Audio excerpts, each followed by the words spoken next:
Should have figured you'd pick a dive like the dispute den for our little chat. Bullet holes in the walls, blood on the floor, smell of gunpowder and desperation. Right up your alley.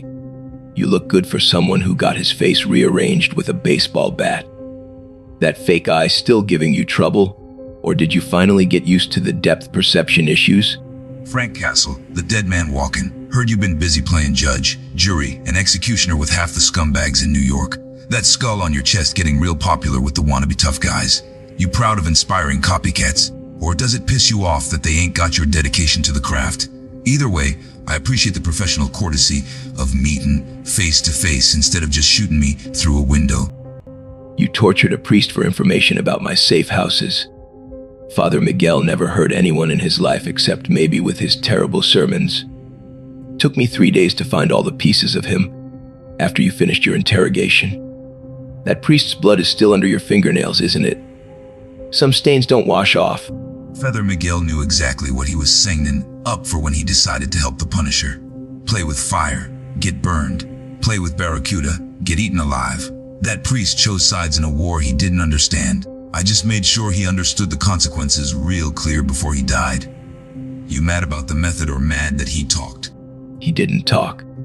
3 days of your special brand of hospitality, and Miguel never gave up one location. Died protecting innocent people while you were pulling out his teeth with pliers. That's the difference between men like him and animals like you. He had something worth dying for.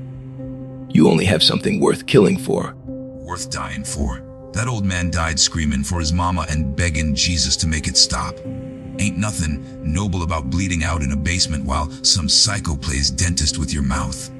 He kept quiet because he was too scared to think straight, not because he was some kind of saint.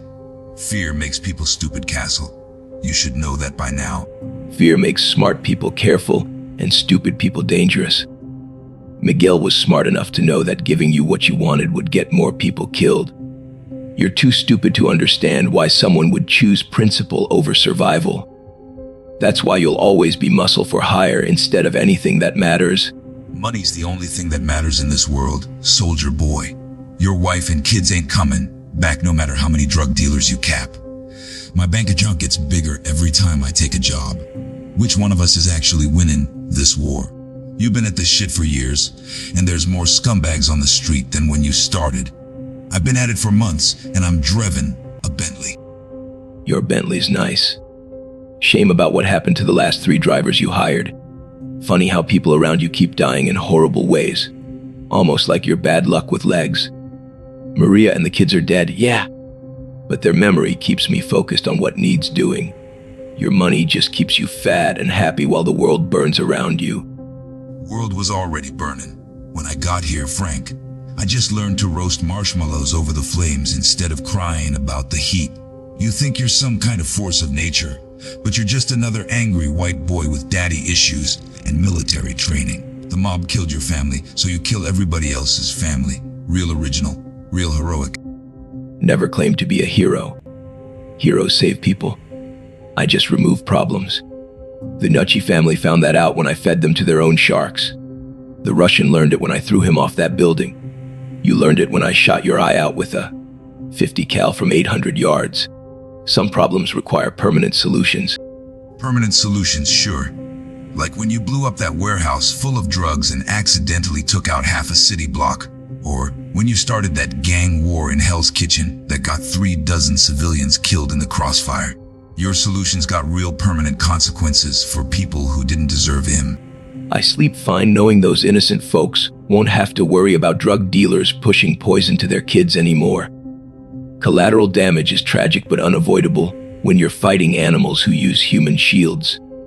You, on the other hand, use innocent people as entertainment. Remember that family in Queens? The Hendersons.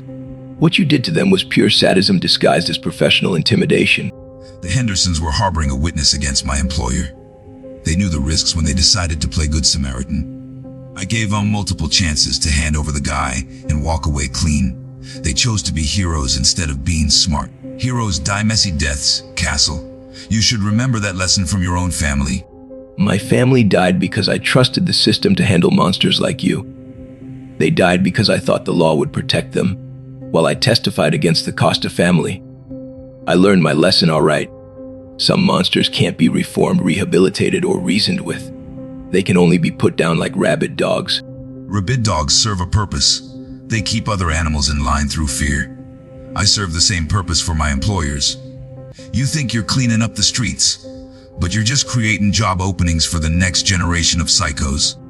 I think I'm entertaining myself while making good money. Which one of us is more honest about what we really do?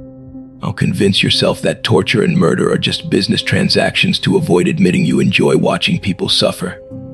I know exactly what I am, a killer who kills other killers. No pretense, no justification beyond removing threats to innocent people. Your honesty is just cowardice. I walked into this meeting knowing you got 50 different ways to kill me before I finish the sentence. You walked in here knowing I got nothing to lose and everything to gain by putting a bullet in your brain. We both showed up anyway. That ain't cowardice. That's mutual respect between professionals. Question is, what happens when this conversation's over? What happens is you walk out that door and keep being exactly what you've always been. A rabid animal pretending to be a businessman. And I keep being exactly what I've always been. The man who puts rabid animals down when they get too dangerous. Someday our paths will cross again, and one of us won't walk away. Someday, sure, but not today. Today we drink whiskey and trade war stories like old soldiers. Tomorrow we go back to killing each other's friends and waiting for the right moment to finish this dance.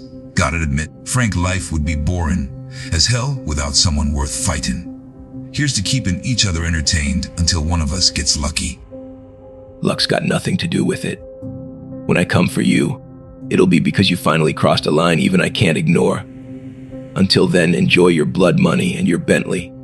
Just remember, I've killed men twice your size with half your experience. Your reputation won't stop bullets when the time comes. Reputation's all any of us really got in this business castle. Mine says I'm the meanest son of a bitch who ever drew breath. Yours says you're an unstoppable killing machine with nothing left to lose. Let's see which reputation holds up when we finally stop talking and start shooting. Should be fun. This isn't a game, Max. People die when we play our little war games. Families get destroyed, kids grow up without parents, communities get torn apart by violence. You treat it like entertainment. I treat it like necessary work. That's why you'll lose when it matters most. Maybe I will, maybe I won't. But I'll go down swinging and taking as many of you self-righteous assholes with me as possible. Be nice chatting, Frank. Next time we meet, let's skip the conversation and get straight to the killing. I'm buying the next round might be the last one either of us ever drinks.